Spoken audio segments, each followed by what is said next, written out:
Hey, just as always, there's like a little pre-warning about gore and magic and stuff like that, but if you're fine with that, then continue watching and enjoy. Horror in the West, Part 3. Written by Levi, read by John Anthony.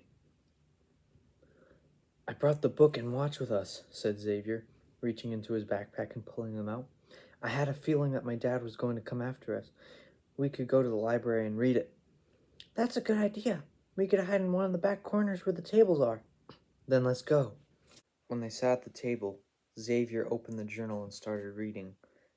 July 24th, 1870. I, Harvey Jones, right under house arrest. Today, under a building, collapsed and killed 2 people. They found the symbol holes in a crucial pillar, and their friends blamed me for it. I denied, but they kept insisting and talking about their boss. But they wouldn't say who it was. These guys could be a big problem. They said if I don't confess, then they're gonna call the sheriff. They got some real looking evidence too. I don't know where they got it because I'm completely innocent. I didn't kill Soul. Sheriff arrived on the scene and arrested me. Shadow, he said his name was. Xavier looked up. That's my last name. That's so strange, Anne said.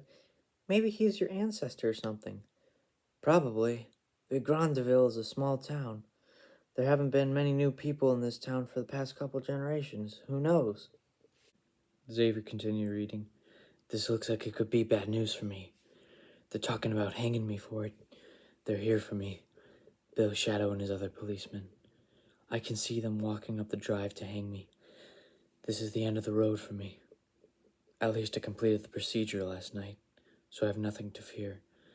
I'm gonna hide this journal in the watch someplace safe so they don't find it. I won't have time to hide this book. So I'm just gonna put it on my shelf and hope they don't see it. They're here, breaking down my door. I have to go. Xavier put down the journal and stared at Anne. Bill Shadow is my dad's last name. He goes by William, though. That's too perfect to be coincidence. What did it say about the procedure? Let's see. Flipping back a couple of pages, Xavier started to read again. July 23rd, 1870. I'm suspicious. I heard some people talking today about how I'll be dead by tomorrow. My old man's got a bunch of old strange books he picked up from the natives traveling here. The Redskins were babbling on about how the spells in it can make you live forever.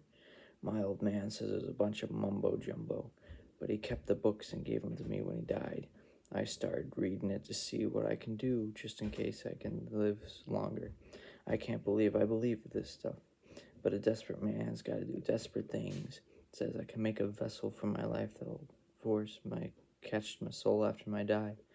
After I be a ghost of sorts, still able to touch things, only drawback is I can only go a mile away from the vessel. I'm gonna try it. I wonder what the vessel thingy he used, said Anne. Me too.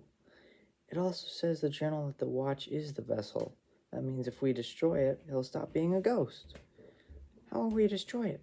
Just go outside and throw it on the ground. Let's do it. Once outside, Xavier raised the watch above his head and threw it down as hard as he could upon the cement. The watch flew and hit the ground, but it didn't bounce, it didn't break, it didn't even so much as crack. It just landed on the ground as if it had been placed there, not hurtled. Xavier picked up the watch to inspect it. Not even a scratch. This watch is tough. Anne, do you think we could go to your house and use your hammer? Sure, we even have a sledgehammer if we need it. Sweet. Anne? He called to her. Yes? I think this watch is enchanted with something. It should have broken when I threw it, but absorbed all the impact. There's a strange rune on the back of it, and it felt... He struggled to find a meaning for it. Powerful. We should try the sledgehammer anyway. Okay. They arrived at Anne's house and slipped in through the side of the garage. Xavier grabbed a hammer and deftly twirled it between his fingers, grinning at Anne. I can't wait to pay back that stupid ghost for killing my 2 best friends. It'll feel so good to do that to him. He stepped back, swung the hammer as hard as he could right onto the smooth glass surface. There was a small clink and nothing else. That was weird, said Xavier. I barely felt the impact. We should try the sledgehammer. While Anne was grabbing it, Xavier examined the watch. He noticed a mystical symbol engraved onto the back of it. When he ran thumb over it, a strange chill ran up his arm, standing there tingling. Xavier hefted this heavy sledgehammer above his head, spun it, and slammed it onto the pocket watch. Just like last time, there was a clink. No cracks in the glass, no dented metal, just a small noise. Strange, said Xavier. It should have been broken. I've never heard of a watch that strong. It must be enchanted, like I said. There has to be something in the journal about how to break the spell. Xavier shook his head. That's all there was. There has to be something. She picked up the journal and started flipping through it. Xavier felt a cold sense of dread when he realized the truth. Anne? I know there must be something about breaking the spell in the book from the Indians. Harvey Jones said he left it in his bookshelf in the manor. No, Anne said, shaking her head. No, no, no. We're going to have to go back in there, Anne. We can't go back, not after Rachel and Logan got killed last time. Listen, Anne, Xavier said. We have two options here. We can go and kill the ghost and avenge our friends, which requires some courage, or we can go home, live our lives with our misunderstanding parents, and be left with guilt all our lives.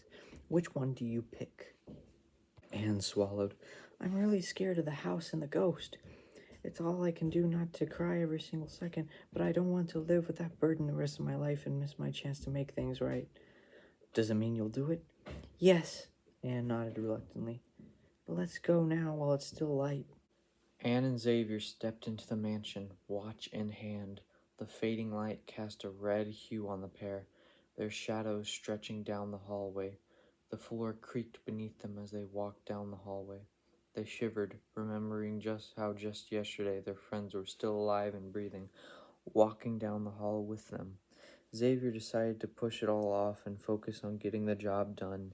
Anne, however, thought how Logan was protesting about coming and tears arising in the corners of her eyes.